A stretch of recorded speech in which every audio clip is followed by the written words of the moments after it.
हर नाम के साथ अनेकों कथाएं जुड़ी हुई। तो भगवान की कथाएं अनंत हैं। भगवान की कथाओं के संकलन को ही श्रीमद् भागवत कहते हैं। भगवान के अनेक रूप हुए, अनेक अवतार हुए, और अवतार तो ईश्वरीय अंश, हम में से प्रत्येक व्यक्ति के अंदर ईश्वरीय अंश उपस्थित हो सकता है। बस अपने पुरुषार्थ को, अपने पराक्रम को, अपने सामर्थ्य को जगाने की जरूरत है, और ये जानने की जरूरत है कि हम क्या हैं और हम क्या कर सकते हैं। माँ और महादेव की भक्ति हमें कहां से कहां ले जा सकती है। एक कथा है सतयुग की, भक्त प्रहलाद के दादा की कथा है, राजा बलि की कथा। एक व्यक्ति था, बहुत बुरा व्यक्ति, जिसने अपने पूरे जीवन में कोई भी अच्छा काम नहीं किया, कोई भी अच्छा काम किया ही नहीं। जुआ खेलता था, शराब पीता था, चोरी डकैती करता था, कभी कभी हत्याएं भी करी, चरित्र का भी अच्छा नहीं था, किसी वैश्या के पास उसका आना जाना था। ऐसा कोई अवगुण नहीं था जो उस व्यक्ति में नहीं था। एक बार वो व्यक्ति जुआ खेलने के लिए बैठा, और रात का समय था, उसने काफी पैसे जुए में जीत लिए। जुए में पैसे जीते बड़ा खुश हुआ। उसके मन में ही आया, पैसे जीत लिया है, अब कुछ खरीदता हूं बाजार से, और जो उसकी प्रियसी थी उसके पास चल दिया। नहाया धोया, अच्छी तरह से बाजार गया, बाजार से कुछ फल खरीदे, कुछ गजरा खरीदा, कुछ कपड़े खरीदे, कुछ इत्र खरीदा, अलग अलग तरह की चीजें खरीदी, कुछ पैसे अपने पास रखे, और तेजी से चल दिया उस वैश्या के घर जिसके पास उसका आना जाना था। एक जगह ठोकर लगी और गिर गया, और गिरने के बाद अचेत हो गया। समझ में नहीं आया क्या हो रहा है। वृद्ध व्यक्ति नहीं था, जवान ही था, लेकिन गिरा और अचेत हो गया। कुछ देर के बाद उसकी आंख खुली, कुछ होश आया, उसने उठने का प्रयास किया, लेकिन उठ नहीं पाया। मेरी कथा यहां से शुरू होती है। मेरी कथा आपको यह बताने की है कि भगवान क्या कर सकते हैं, क्या दे सकते हैं, आपको कितना बदल सकते हैं। भगवान के प्रति हमारा समर्पण, भगवान के प्रति हमारा सेवा भाव, हमारी भक्ति हमें कहां से कहां पहुंचा सकती है। व्यक्ति के गुण, व्यक्ति के कर्म कभी भी उसके भाग्य को बदल सकते हैं। हम सनातन के मानने वाले, हम भाग्य के गुलाम नहीं होते। भाग्य क्या है? हमारा पूर्व जीवन में, हमारे जो पूर्व जीवन थे उनमें जो हमने कर्म किए, उनके संचित फल को भाग्य कहते हैं। और अपने पुरुषार्थ से, अपने पराक्रम से, अपने पौरुष से और भगवान में हमारी अटल श्रद्धा, अटल विश्वास, हम इसे कभी भी बदल सकते हैं। तो अब उस व्यक्ति ने अपने पूरे जीवन में कुछ भी अच्छा काम नहीं किया था। अब वो तेजी से जा रहा है, ठोकर लग गई, गिर गया। ये सब दैव योग से हुआ। उठने का उसने प्रयास किया, उठ नहीं पाया। थोड़ी देर में उसे लगा कि शायद मेरा अंतिम समय आ गया। अंतिम समय के साथ कुछ सद्बुद्धि उसमें आई। उसने चारों तरफ को नजर घुमाई, उसे एक शिवालय दिखाई दिया। अब उसके पास जो भी चीजें थी, जो भी उसके पास वस्त्र आभूषण थे, जो भी द्रव्य था, जो भी फल फूल थे, वो सबको लेकर किसी तरह उसने हिम्मत की और वो भोले बाबा के मंदिर तक पहुंच गए। उसके पास जो कुछ था उस समय सब उसने भगवान शिव को समर्पित कर दिया। और जब उसने भगवान शिव को समर्पित करके शिवलिंग का स्पर्श किया, तभी उसको मृत्यु आ गई और उसी क्षण वो मर गया। मरने के बाद उस व्यक्ति को ले जाया गया धर्मराज के पास, कर्मों का लेखा जोखा करने के लिए। धर्मराज ने चित्रगुप्त से कहा कि चित्रगुप्त बताओ, इस व्यक्ति के कितने पाप कितने पुण्य हैं। तब चित्रगुप्त जी ने उसका खाता देखा। खाता देखकर बोले, हे महाराज, ये तो जन्म जन्मांतर का, युग युगांतर का कल्प कल्पांतर का पापी है। इसने अपने जीवन में कोई अच्छा काम कभी, इसके हजारों जीवन हमारे सामने हैं, किसी भी जीवन में इसने कोई अच्छा काम नहीं किया। ये धरती पर बुराई का पुतला रहा। धर्मराज जी ने कहा भाई ऐसा कैसे हो सकता है, कुछ तो इसने अच्छा काम किया होगा। तो बताया कि जी इसने जो है अंतिम समय में भगवान शिव की आराधना, उनकी पूजा की, और उस समय जो कुछ भी इसके पास था सब कुछ इसने भगवान शिव को समर्पित कर दिया। जो भी था सब भगवान शिव को समर्पित कर दिया। तो धर्मराज ने कहा ये तो बहुत बड़ा, इसका मृत्यु के समय इसने भगवान शिव को सर्वस्व समर्पित किया, ये तो बहुत बड़ी बात है। तो उन्होंने कहा भाई इसे अनंत समय तक नरक में रहना पड़ेगा अपने पाप कर्मों के कारण, लेकिन इसका जो एक अंतिम पुण्य है उसके कारण इसे 2.5 घड़ी के लिए स्वर्ग का राजा बनाया जाएगा। साधारण स्वर्ग नहीं, स्वर्ग का भी राजा। हमने अपना सब कुछ भगवान शिव को समर्पित कर दिया, अब हमें स्वर्ग का भी राज मिल जाएगा। अब भगवान शिव की कृपा से, क्योंकि उसने अंतिम समय में भगवान शिव का स्मरण किया और उन्हें अपना सर्वस्व समर्पित किया, तो अब उसकी सद्बुद्धि थोड़ी जाग गई। जब उसे नरक भेजा जा रहा था, उसने धर्मराज से हाथ जोड़कर कहा कि हे धर्मराज, मुझे आप ये बताइए कि पहले मुझे स्वर्ग जाना पड़ेगा या पहले मुझे नरक जाना पड़ेगा। अब भगवान धर्मराज पता नहीं मजाक के मूड में थे, कुछ हल्का फुल्का का मूड था, उन्होंने कहा बता तुम क्या चाहते हो। तो वो पापी हाथ जोड़कर खड़ा हो गया, महाराज मैं ये चाहता हूं कि आप मुझे पहले स्वर्ग भेज दें, थोड़ी सी देर का तो स्वर्ग है, मैं स्वर्ग चला जाऊं, उसके बाद फिर नरक को भोगता रहूंगा। नरक तो मुझे हजारों साल तक, हजारों युगों तक भोगना है, तो 2.5 घड़ी पहले मुझे स्वर्ग का राज दे दे, फिर चला जाऊंगा। भगवान धर्मराज ने इंद्र को संदेश भेजा कि 2.5 घड़ी के लिए तुम स्वर्ग को छोड़ दो, तुम्हारे जगह 2.5 घड़ी के लिए हम किसी और को स्वर्ग का राजा बना रहे हैं। जब इंद्र को यह संदेश मिला तो इंद्र अपने स्वर्ग को छोड़कर चले गए 2.5 घड़ी के लिए। अब उसे राजा बनाया गया। अब जब कोई राजा बनता है तो खुशी मनाई जाती है, मंगलाचरण गाए जाते हैं। अब वो जैसे ही सिंहासन पर बैठा, सारे देवताओं ने मंगलाचरण गाना शुरू किया। बिल्कुल सामने उसके नारद मुनि खड़े हुए थे। नारद मुनि हंसने लगे। उस व्यक्ति की नजर गई नारद मुनि पर। उन्होंने कहा भगवान तुम हंस क्यों रहे हो। नारद मुनि ने हल्का सा डपट दिया, अरे मूर्ख, 2.5 घड़ी का राज मिला है, इसे भी बकवास में गवा रहा है। तू अपना राज भोग 2.5 घड़ी का, फिर जा, तुझे नरक में जाना, तू मेरे चक्कर में क्यों पड़ रहा है। तो उन्होंने कहा नहीं भगवान कोई रहस्य है, आप हंसे क्यों, बताओ तो सही मुझे। बहुत जिद करने के बाद नारद मुनि ने बताया कि तूने जीवन में एक अच्छा कर्म किया और तुझे 2.5 घड़ी का ये स्वर्ग का राज मिल गया। अगर तूने अपना पूरा जीवन अच्छे कामों में लगाया होता तो ऐसी कौन सी विभूति है सृष्टि की जो तुझे ना मिली होती। अब उस व्यक्ति के एकदम प्रज्ञा जागी और उसने देवताओं को आदेश दिया कि आप पृथ्वी पर जाओ और जितने भी योग्य ऋषि मुनि और ब्राह्मण हैं उन्हें लेकर आओ, मैं कुछ दान करना चाहता हूं। अब 2.5 घड़ी के लिए तो उसका राज था, देवताओं के लिए क्षण भर का काम था। क्षण भर में पृथ्वी से सारे ऋषि मुनि और योग्य ब्राह्मण स्वर्ग में आ गए।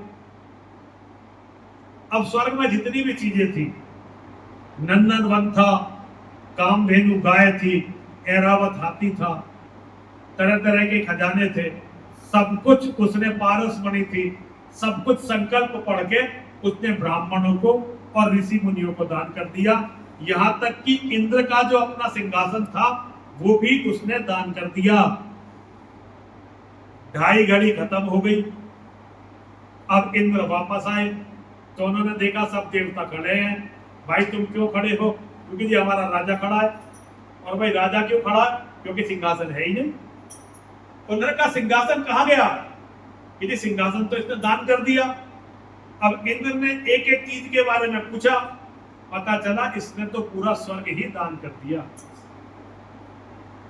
इंद्र को बहुत क्रोध आया, बहुत क्रोध आया, और उस इंद्र ने उस क्रोध में धर्मराज जी को बुलाया। महाराज आपने ये कैसा पागल भेज दिया, इसने तो सारी स्वर्ग को बर्बाद कर दिया। धर्मराज जी ने पूछा भाई हुआ क्या? तो उन्हें बताया गया कि आपने जो ये 2.5 घड़ी का राजा बनाया था, इसने तो सारा स्वर्ग दान कर दिया, बाकी एक एक विभूति दान कर दी।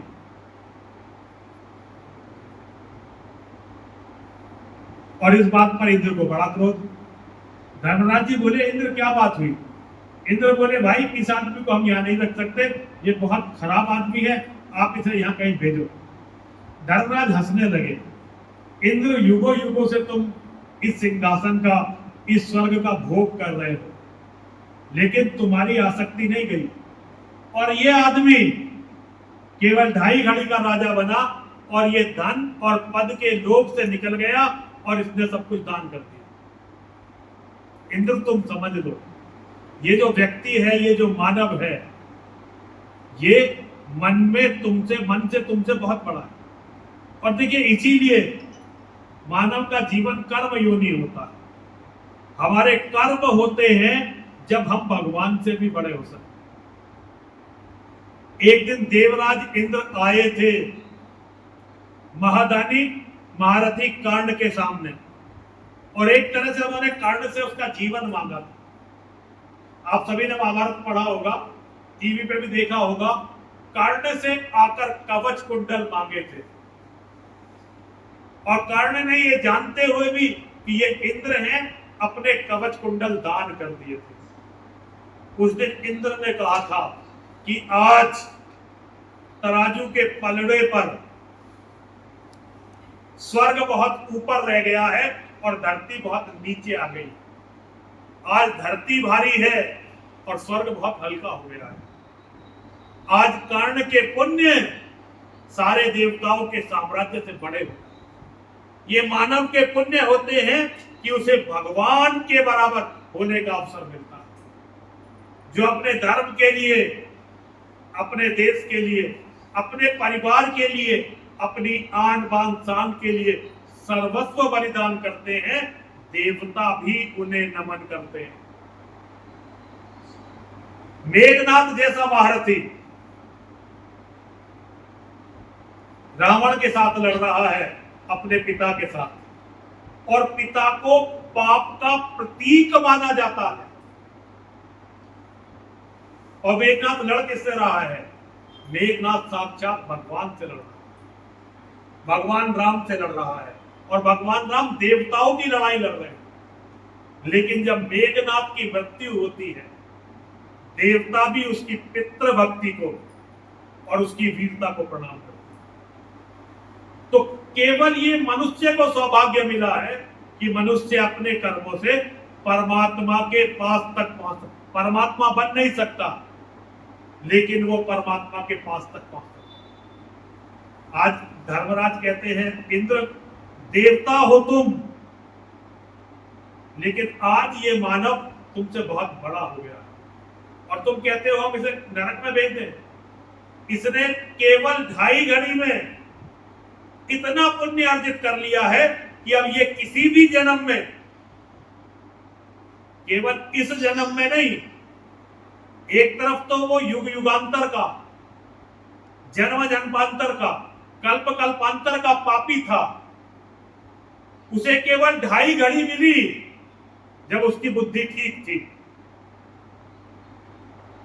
देवता जब हम पर प्रसन्न होते हैं तो हमें सद्बुद्धि देते हैं, और जब देवता हमसे नाराज होने लगते हैं तो सबसे पहले हमारी अपनी बुद्धि खराब होती है। जाको प्रभु दारुण दुख देही, ताकि मति पहले हर दे।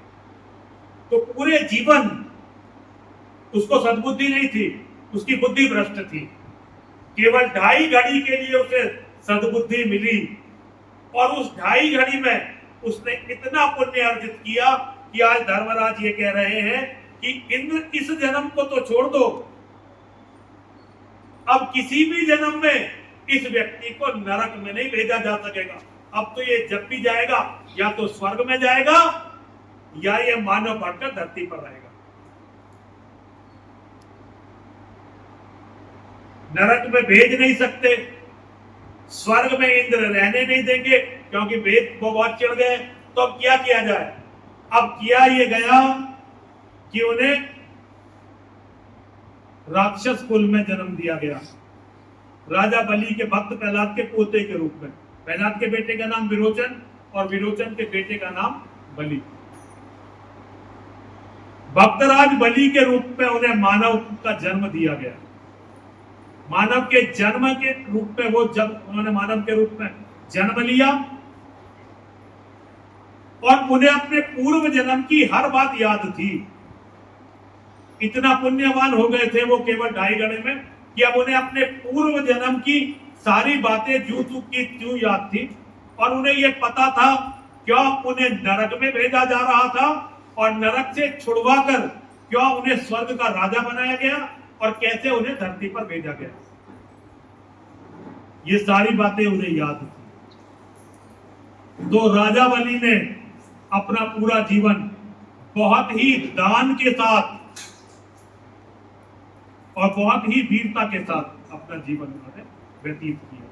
राजा बलि जैसा योद्धा उस समय में कोई नहीं था। उन्होंने अपने बाहुबल से पूरी धरती और स्वर्ग को जीत लिया, पूरी धरती जीत ली और स्वर्ग जीत लिया। देवता परेशान हो गए। देवता परेशान होने के बाद भगवान विष्णु के पास गए। पहले भगवान शिव के पास गए। भगवान शिव ने कहा बलि मेरा भक्त है, मैं अपने भक्त का अहित नहीं कर सकता। ये तुम्हारी कमी है कि तुम युद्धों में हार रहे हो, तुम कमजोर हुए, तुमने तपस्याएं छोड़ी, तब तुम हारे हो ना, वरना तुम तो सबसे बलि थे, तुम तो देवता हो, पूरी सृष्टि के संचालन करता, लेकिन तुम एक साधारण मानव से हार गए, ये तुम्हारी गलती, मैं इसमें कुछ नहीं कर सकता। उसके बाद सारे देवता भगवान विष्णु के पास गए। भगवान विष्णु ने भी देवताओं से यही कहा कि ये बलि नहीं है, ये बलि के पुण्य है जिसने उसे पूरी धरती का विजेता बनाया। तुम में एक भी दान करने को तैयार नहीं और वो अपना सर्वस्व दान करता है। देवता जब बहुत देर तक गिड़गिड़ाते रहे तो भगवान ने देवताओं को कहा ठीक है, हम आपकी इस जो परेशानी का कुछ ना कुछ निदान करेंगे। और ये आश्वासन देकर भगवान ने कहा अपने मन में कि देखें इस भक्त में कितना दम है, इसकी परीक्षा लेने चलते हैं। भगवान ने राजा बलि की परीक्षा लेने का मन बनाया और दैत्यों के गुरु थे शुक्राचार्य जी। शुक्राचार्य जी बहुत ही इंटेलिजेंट, उनके जैसा विद्वान तपस्वी ऋषि नहीं था। इधर देवताओं के गुरु बृहस्पति देव और उनके गुरु दैत्यों के गुरु शुक्राचार्य। आज भी दुनिया के जितने राक्षस है वो सब शुक्राचार्य जी वाले तो हैं। तो शुक्राचार्य जी को यह आभास हो गया। उन्होंने राजा बलि से कहा कि बलि अब बहुत सावधान रहना, हो सकता है भगवान विष्णु की शरण में ये सारे देवता गए हैं, हो सकता है कि भगवान विष्णु तुमसे छलने आ जाएं।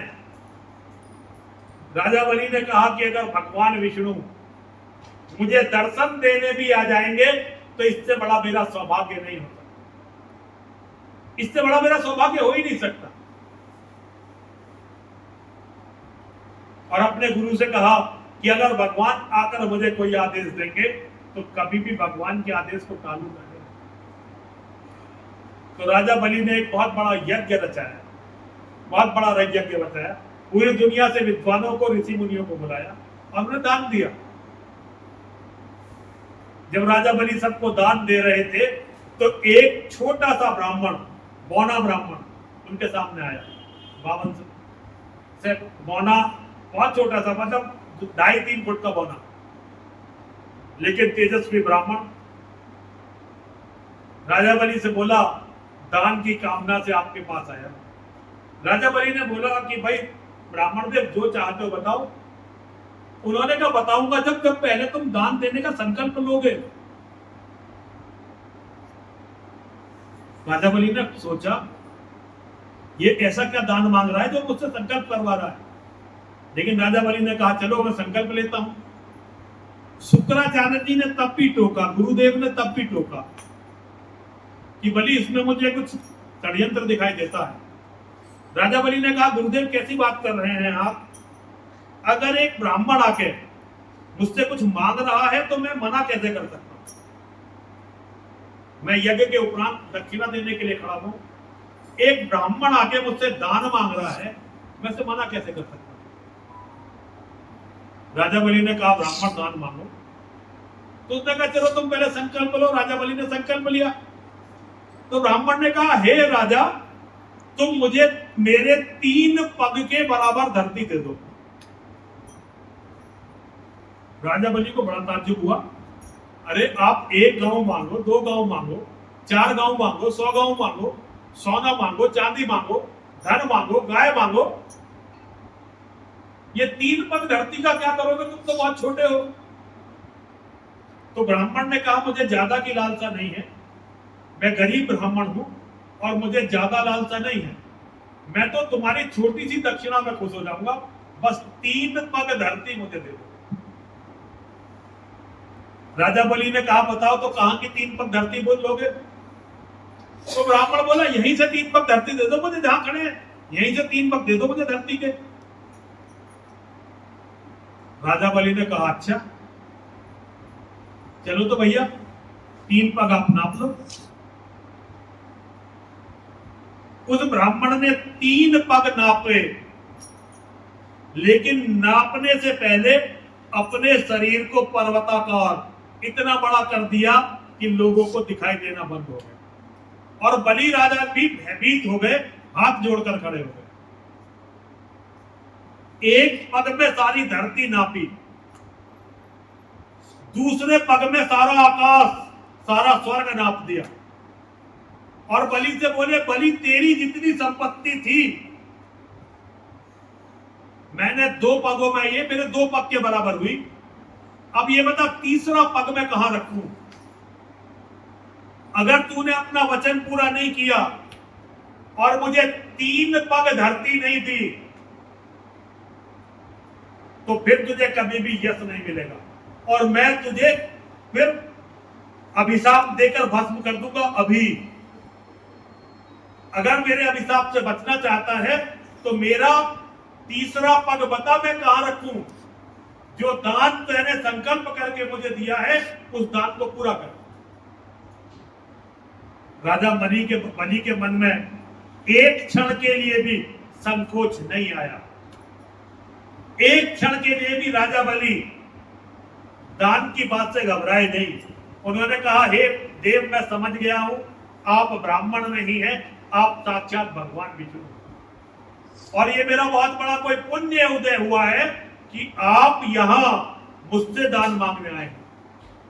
पूरी धरती का, पूरी सृष्टि का पालन करने वाला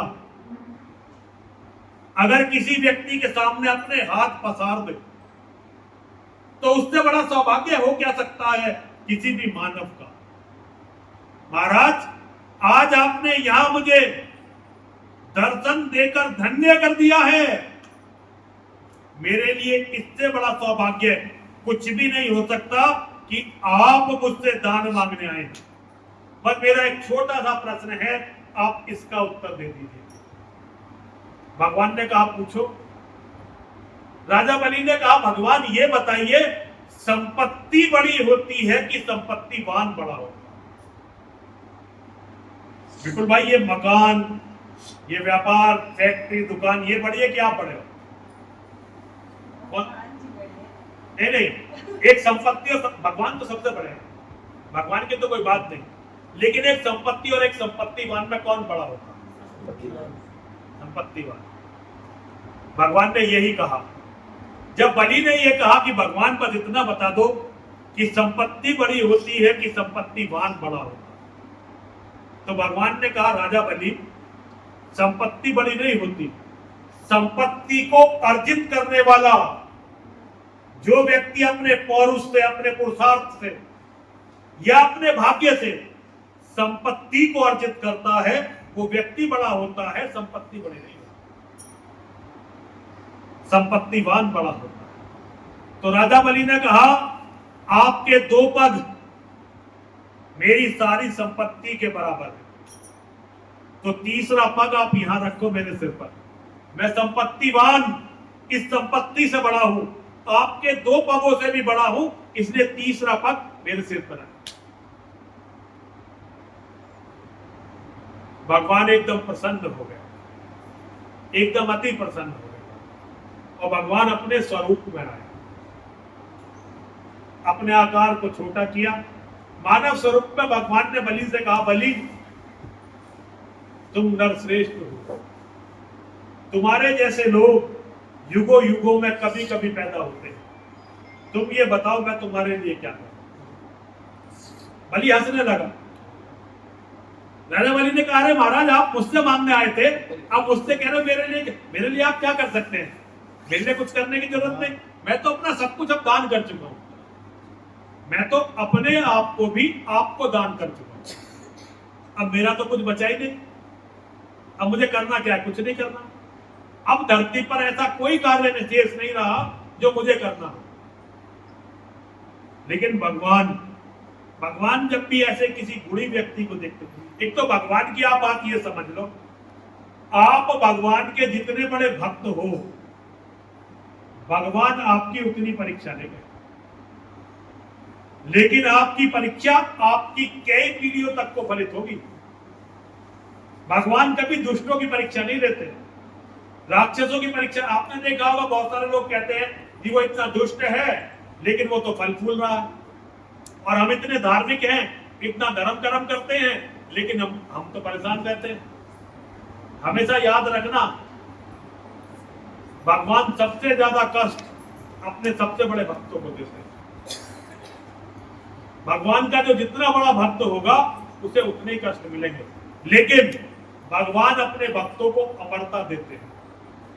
जितना कष्ट देते हैं उससे हजारों गुना फल देते हैं, और उसकी हजारों पीढ़ियां फलती फूलती है। और दुष्ट जब समाप्त होते हैं तो उनका नाम लेने वाला भी नहीं रहता। 1 लाख पूत 1.25 लाख नाती, रावण के घर दिया न बात। आपने देखा होगा, भारत पे अलग अलग तरह के लोग आते थे, आक्रमण करते थे, सब कुछ लूट लेते थे, मार देते थे। लुटेरे जो इतनी संपत्ति लूट के ले जाते थे, उनका कहीं पता नहीं कहां गए, लेकिन जिन्हें लूट रहे थे आज भी उनके महल ऐसे ही खड़े हैं, इतनी शान से। आप मेवाड़ में जाके देखिए, महाराणाओं के महल आज भी उसी शान से खड़े हुए हैं, और लुटेरों का कुछ पता नहीं भाई कहां गए। तो ये भगवान की ताकत है। भगवान के भक्तों में और जो भगवान के दुश्मन है उनमें बहुत अंतर है। पाप और पुण्य में बहुत अंतर है। पुण्य की जड़ हमेशा हरी रहेगी, पुण्य की जड़ नहीं सूख सकती, वो हमेशा हरी रहेगी। परीक्षाएं हो सकती हैं, लेकिन कभी भी जो अच्छे कार्य करते हैं उनका कभी विनाश नहीं होता। भगवान ने ये कह रखा गीता में आपको सुनाता रहूंगा। तो आज बलि के पता नहीं 2.5 घड़ी का राजा बना बलि, और किस कारण से? केवल एक बार सर्वस्व शिव को समर्पित करके। आज बलि पूरी दुनिया का सबसे शक्तिशाली व्यक्ति, भगवान का कृपा पात्र, भगवान को दान मांगने के लिए बलि के द्वार पर आकर खड़ा होना पड़ा है। और जब बलि ये कहता था, महाराज मैं तो अब आपका हूं, मुझे अब कुछ नहीं चाहिए, मैं तो आपका हूं, भगवान अति प्रसन्न हो जाते हैं। भगवान कहते हैं मैं तुम्हारा ये सारा साम्राज्य तुम्हें वापस करना चाहता हूं। बलि कहते हैं एक मिट्टी का कण नहीं लूंगा। जो एक बार दान कर दिया उसमें से मिट्टी का एक कण नहीं लूंगा। ना स्वर्ग से कुछ चाहिए, ना धरती से कुछ चाहिए। भगवान बलि को पाताल का राजा बनाते हैं, तीसरे लोक का, धरती आकाश पाताल। तीसरे लोक पाताल का भगवान राजा बलि को वहां का राजा बनाते हैं, पूरा राज देते हैं।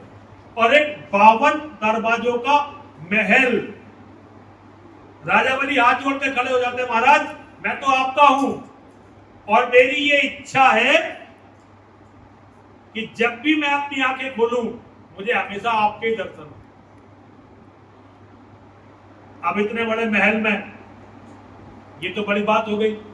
भगवान ने 52 रूप रखे और बलि के चौकीदार बने।